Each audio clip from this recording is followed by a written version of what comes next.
Ito po all-in-one. Pag sinabing all-in-one, meron na po siyang name, number, shapes, alphabet, colors, and lines. Kapag nag-check out kayo nito, huwag kalimutang ilagay sa message ang pangalan ng inyong anak dahil ito po ay personalized. Okay? Pangalan po nila mismo ang kanilang matitrace. Hindi lang po pangalan nila. Meron din po tayong tracing ng uppercase and lowercase ng alphabet.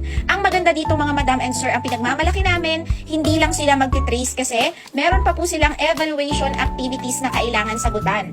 Siyempre po, para malaman natin kung talagang may retention, talagang may natutunan ng ating mga anak, may evaluation activities po tayo. Pagdating po sa numbers, numerals, number words, 1-to-1 correspondence na po yan from 1 to 10. And then again, may evaluation activities po tayo. May test po silang sasagutan para matest po natin yung kanilang natutunan sa kanilang pag-trace or kung natutunan na ba nila ang number words, numerals, and 1-to-1 correspondence.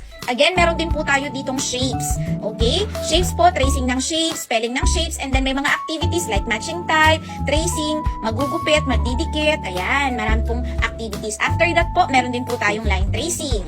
Pagkatapos po ng line tracing, meron po tayong about colors na lesson po dito, and then may test ulit sila or evaluation activity sa dulo na kailangang masagutan ni bata para malaman natin kung sila ay may natutunan. Okay, all-in-one, eto mga madam and sir, all-in-one. Kapag ang pinili nyo pure name tracing, yung mas mura, yung 122, yun po ay purong pangalan lang. Pero kung gusto nyo na ganito, na iba-iba ang gagawin ng inyong anak, piliin po ninyo ang all-in-one. Dahil kapag all-in-one, lahat na po ng topic na name, alphabet, numbers, color, shapes, and lines ay nandito na. Ang maganda dito